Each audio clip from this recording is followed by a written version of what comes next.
After Bitcoin's all-time high in December 2017, everybody wants to know what the next big thing is, hoping it will make them rich in the quickest amount of time possible. However, some projects are looking to go a little bit deeper than that. They're looking to change the way we do things. They're even trying to change the way we think about things to the point where they want to become an integral part of our future. Think of it this way. People who bought Apple stock in the 80s definitely got rich, but they could also say that investing in Apple actually changed the future, and they were part of that future. In the long run, that holds way more weight, than any amount of money you could ever make. Chainlink is one of those projects. It has a specific use case in the real world, and it's not intended to change, money, right? Bitcoin already has that stronghold, and it doesn't require businesses, that have to implement it, as a solution that completely overhauls the way we already do things, which is very difficult, by the way. Rather, it's adapted to be faster, more secure, and transparent, than anything else that these systems have without sacrificing the technology they probably already spent years and insane amounts of money building. In this video, we'll be talking about Chainlink, and I'll be doing a price prediction. Keep watching.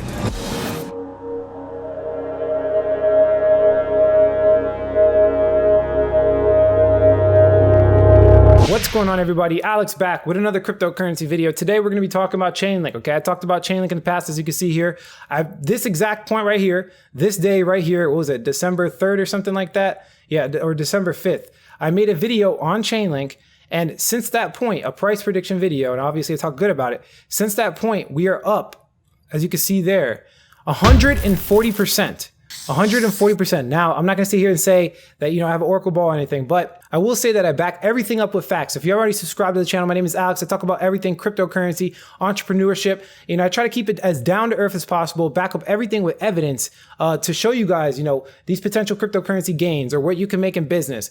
If you're looking to make money on the internet, this is definitely the channel for you. Do me a favor, hit that subscribe button as well as the push notification bell so you can get videos like this all the time. Now, for this video specifically, we're going to be talking about Chainlink. Now, obviously, there's a lot of negativity from, for example, this guy on Twitter, Eric Wall, basically talking about how it's basically a glorified version of a current Oracle solution. It's basically saying it's the same thing as, provable, but with a weighted average. They haven't really done anything, very unique when it comes to Chainlink. Obviously, a lot of the hype, and I talked about this in my last video, a lot of the hype comes from the fact that they're just partnering with so many people. Chainlink, and I'm going to be solving this, issue, the Oracle decentralization versus centralization issue. I'm going to be explaining in this video. It is true. It's pretty centralized right now. They haven't completely solved the problem, but I'm going to show you how they're looking to solve that in the future, right? But the first thing we got to do is we got to understand what a smart contract actually is. So obviously you guys know that we have a lot of software based on a lot of the industries right now that are currently being used, not based on the blockchain, but they can do basically the same thing that the blockchain can do and probably even quicker. But the thing about, the blockchain specifically is that they have smart contracts that bring many new levels of security and transparency to the way things are done, while significantly saving and cutting down the costs associated with them. For example, you need to sign a contract with your bank to secure a loan. I could show you a whole bunch of different ways it can go wrong. They show you one contract while you're still weighing the pros and cons, but you have to sign another with some details tweaked before you're ready. And by the way, those details are very rarely in your favor. Plus, banks have enough money and power to know all the legal loopholes to protect themselves. While you're paying back the loan, you're also paying interest, loan processing fees, and whatever other fees they can fit in and get away with. There's also a possibility that a clerk makes a mistake, and while you have plenty of solid case to sue them, if necessary, you're gonna have to pay a lawyer unless you're one yourself, and that's very expensive. Most people can't afford a lawyer, and chances are you can't. However, when somebody writes a smart contract for you, it actually makes this process very simple, right? So smart contracts require absolute accuracy, okay? So no one can basically confuse the legal lingo or where, to take advantage of you. Code is law, right? They're also completely transparent and audited. So you can actually go and check and pay people to check and audit these smart contracts and the conditions that you agree upon. They're incredibly fast, especially compared to your average bank clerk who has to sign and file the paperwork, which isn't what you want to hear when you're hurting for money, right? You don't want to go through that whole entire process. They're secure, which means that there's no changing them once they're written. They're obviously paper free, with the blockchain. Not only does this make everything go faster, but you can kind of say that you're environmentally conscious, especially with, Oracle's in this staking protocol, there is no proof of work, it's proof of stake, right? Everything is backed up with the blockchain and nobody could ever tamper it with it, immutable blockchain, right? They eliminate the need for third-party help, which significantly reduces fees. And the most important, they eliminate the need to trust somebody who knows more about the process than you, since they leave zero room for manipulation. And they also work in a huge number of different industries and niches, making them adaptable to hundreds of different scenarios, not just loans, right? It's basically anything where you have to trust a third party. They work, smart contracts are useful, right? What does this have to do with Chainlink though? What does this specifically, these smart contracts have to do with Chainlink? So at the basic level, Chainlink is a decentralized Oracle service.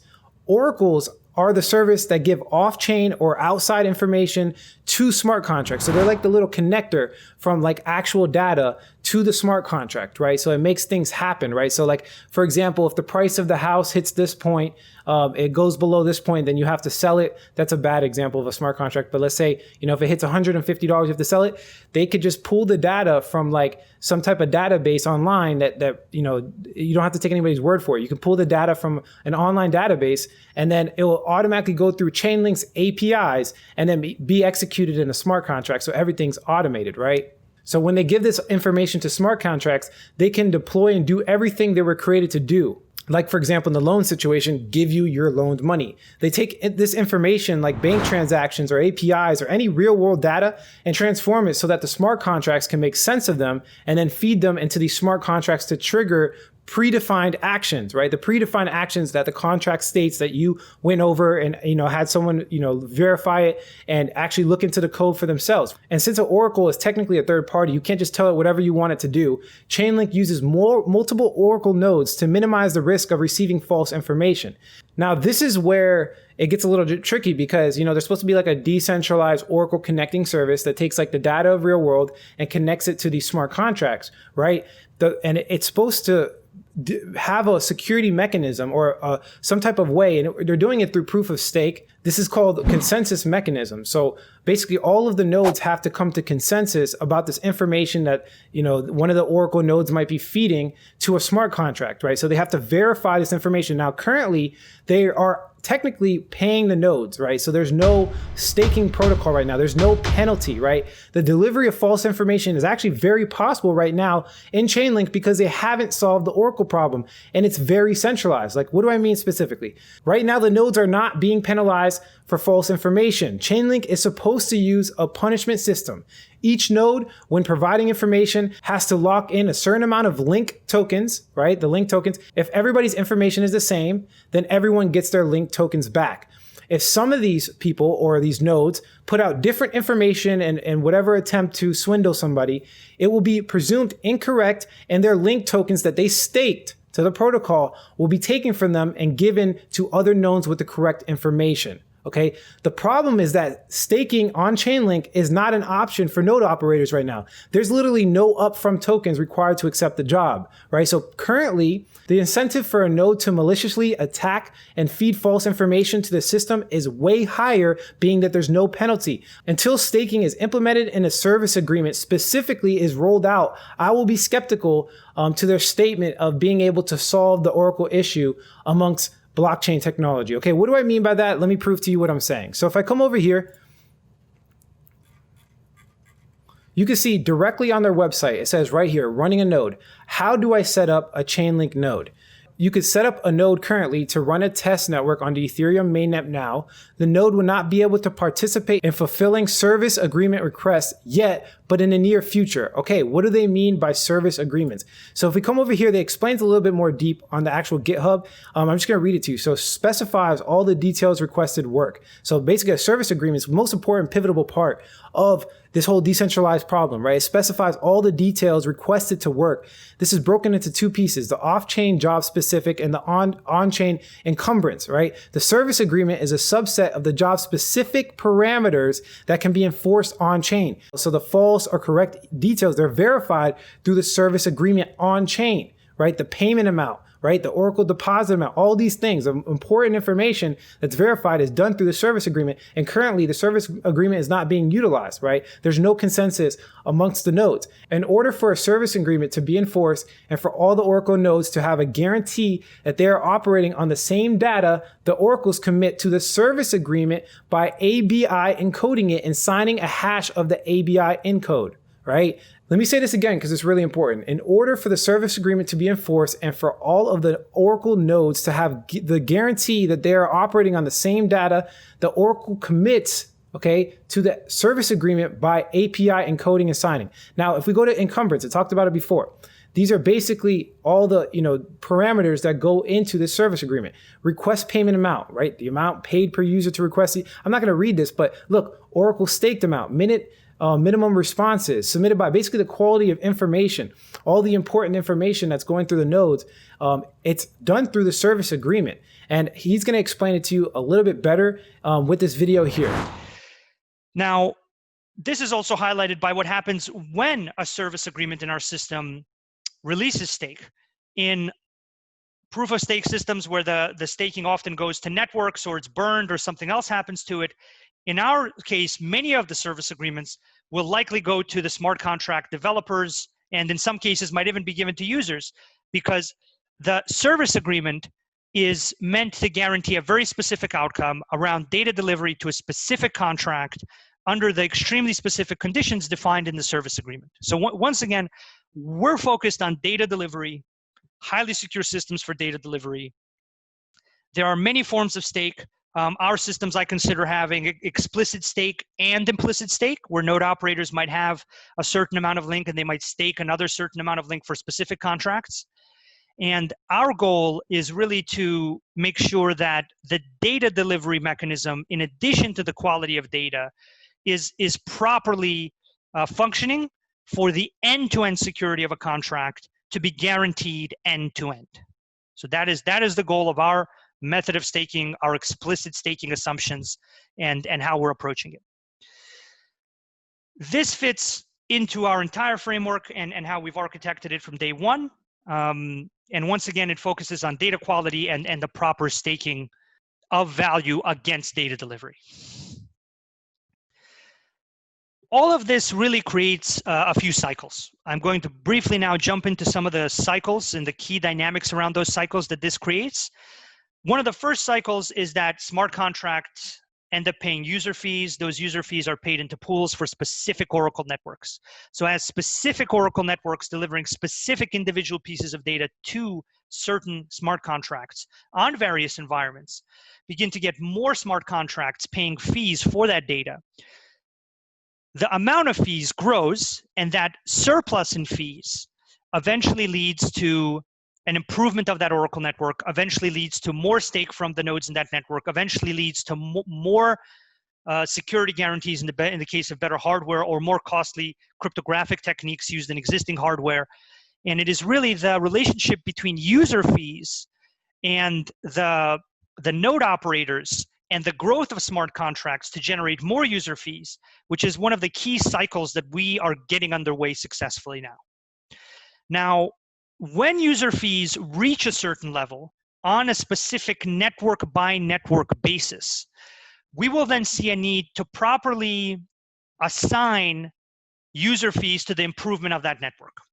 The initial categories of what a governance structure could look like for an Oracle network is the amount of nodes, the quality of nodes, the quality of data, and that includes the frequency of updates and the various service agreements that this network seeks to guarantee. So I think there is a very productive, virtuous cycle between more smart contracts generating greater amounts of fees, those greater amounts of fees leading to a larger pool of fees for node operators to seek, that greater pool of fees then enabling those node operators to spend more money on security in various forms. Better hardware, better cryptographic techniques, more nodes in an Oracle network, crypto-economic security from explicitly staking against a service agreement. So the question here is, with Chainlink, when it comes to actually providing real value to people across the world, to other organizations, to get like this real world data from like, for example, Fidelity or something like that. And them actually using it in the traditional world, not just cryptocurrency. The service agreement has to be completed. The proof of stake has to be launched. And I think that will make, Chainlink decentralized. So I still think it has a large upside. And if you want to track the process of actual service agreement, all you have to do is come to this website here. It's called pivotaltracker.com. Go ahead and type in service agreement at the top, and then it'll actually show you right here in green what they have already done and what they're planning to do when it comes to specifically service agreement. Now, the time frame in which they're going to roll this out, I don't know. Staking, we'll see whenever the staking comes out. I do believe that they would actually, the market cap of Chainlink would have to increase by hundreds of millions of dollars for this to become a real reality. Because keep in mind, if the incentive of all the money of the node operators is less than, let's say, for example, a derivative contract, because keep in mind, Chainlink is connecting to these DeFi protocols, right? So just imagine if there's a derivative contract that's worth more than all of Chainlink. Okay, then these Chainlink node operators can technically have an incentive to, feed the wrong information to access the, the derivative contract and make a whole bunch of money. So I'm assuming that they're going to launch it when Chainlink gets a little bit more seasoned, more money invested. Maybe when they become like top 10 or top 5 on CoinMarketCap.com, we'll probably see something maybe in the bull run, right? That's, I guess, like the best way I can predict it. Right now, if you look at Chainlink, just for predictions purposes, I gave you guys the whole entire spiel, the review, right? But now let's look at the actual price prediction. It's currently at $4.73, right? It's doing well. As you can see here, it's about to break its all-time high. It's just breaking all-time high after all-time high. So that's a really good sign, because you can see that in Bitcoin, you can see it in Dash, you can see it in all the cryptocurrencies. When it breaks it and moves through its all-time high, they potentially have a lot of upside room in price discovery. And just to give you some more, information here, Chainlink contract transaction counts are increasing steadily. So there's these more, DeFi projects and all these, protocols start partnering with Chainlink. Their transaction counts increase, which increases the value of Chainlink directly. You could calculate this like by a PE ratio too, just give you guys a heads up for the future. So what I basically mean by this, if you come to the article, you can see that the number of monthly active addresses, when it comes to price, it was at 2,400. We're just actually getting more all-time highs. You could also see right here that there's been more commits to Chainlink. You can also see that there's been more actual fiat pairs to Chainlink, basically like the Euro, USD, all that stuff. There's basically more liquidity for Chainlink to increase in price. You can see that there's a slow rise in Google Trends for the cryptocurrency. This is a great article, by the way. There's a lot of bullish indicators for Chainlink in general, and why I think it's going to be a top 5, top 10 coin. But what does this mean for you? To the average investor. In short, the best time to invest in Link, of course, is back in the ICO, September 2017. There have been several, second best attempts between now and then. But if you're still not on the hype, you still don't have any cryptocurrency, Chainlink, you probably should invest pretty soon. I'm going to show you guys some potential investing number. Like if I were to buy some more Chainlink, what price am I going to buy it at? Further proof is that the people who have already invested in Chainlink, by the way, just really quickly, are here to stay. They're obviously not selling. You could tell by, if you come over here on the CoinDesk, this article, Chainlink smart contract supply and rich list is growing. So it looks like they're not trying to sell anytime soon. They're actually taking them off the exchange right here. Look, Chainlink trading volume overlaid with exchange balance. They're taking them off the exchanges. They're hodling it more and more. The percentage of Link held by the top 1% of addresses has grown by almost 25% in the past year. Of course, there's centralization issues with that. But like I said, there's going to be the node operators in the staking protocol that's going to mitigate centralization risk, right? Now, just to jump on a quick price prediction, just to show you something really quickly. This is back in 2017. This is a historical snapshot of all of cryptocurrency, as you can see here. And we can see that I guess that Chainlink's going to potentially get the top 5, right? It has to grow. If they actually solve the Oracle problem, every cryptocurrency is going to use Chainlink, right? So I think it's going to be a top 5 cryptocurrency. So if we take the number 5 spot right here, we could see that Cardano had about $18 billion. It's very simple math, guys. So if we take 18 billion, and you guys know from all of my price prediction videos that I typically have like I think the whole entire market is going to 10 to 15x. Where I think it's, I think some coins are going to have more multiples, of course, but the general market is going to do a 10 to 15x. So if we say, say like a 12x, right? So And I'm saying a 10 to 15x from its last all-time high. I'm not talking about from the point it is right now. And I have other videos that talk about the total market capitalization of cryptocurrency and the law of diminishing returns, all that good stuff. Definitely check out other videos and price prediction videos. But just to make this short and simple, I know a lot of my followers understand the $10 trillion valuation. What do I mean by that? So right here, we were technically, close at one point, not right here specifically, we were close at one point to having a $1 trillion, it was like an $800 billion evaluation for all of cryptocurrency. And it was around this time. So I think that we could potentially, it was a little bit later than this, but I think we, from that kind of 800 billion to 1 trillion evaluation back in 2017, I think we can jump all the way over to 10 trillion, maybe 8 to 10 trillion is realistic. So at that point, that would be like a 8x. Let's say instead of 12x, let's do it 8x to be conservative. So I would say it's very easy math, guys. So you look at Cardano here, you just take $18 billion, right? 18 billion, multiply that by 8. Okay, so we're looking like maybe the market cap of, the fifth cryptocurrency on CoinMarketCap is going to be somewhere around, 144 billion. Let's say hypothetically Chainlink moves to the top. It becomes a top 5 cryptocurrency, number 5 on CoinMarketCap, right? And we look at its actual circulating supply. So if you come over here, you can see that it has a circulating supply of 350 billion. I know they're going to drop more. So I like doing the math for the total supply because it makes a very good underestimation. Divide that by the total supply of Link, and that's $144 per coin. Now, I want you to do the math. It's currently at $4.73. So if you put $1,000 in, right? Or let's just say, let's be more realistic. I know a lot of you have a little bit heavier. Let's say you put $2,000 into Chainlink, divided by 4.73. You're going to get about 422 Chainlink. We said $144 price prediction.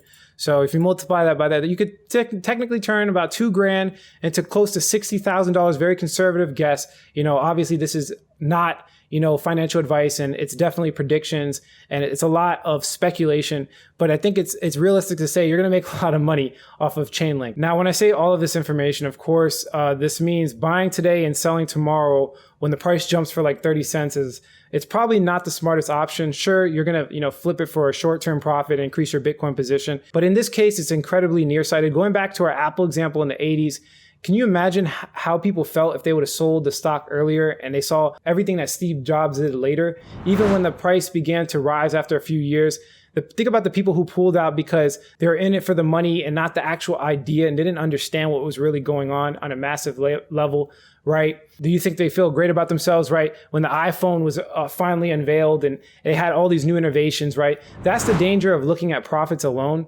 Sure, there's plenty of coins that you could approach this way. And a fair number of them are going to even be in the top 10 of CoinMarketCap, and you're going to make money. But when you find a project that has a goal and promises to fulfill that goal, and people who see its place in the world help it get there, it's not exactly wise to think about how much money you're going to make in the next 6 months. Try another approach. Think about, the world and where you'll be living in a next decade or so. How will the project change it? And how are you going to, reward yourself for investing into some of these huge projects? But yeah, that's it for this video, guys. If you like the quality of this content, hit like. If you don't, leave some constructive criticism, subscribe for more video updates. And like I always say, if you don't get with this technology, you will get left behind. Thanks for watching this video, guys. Catch you in the next one.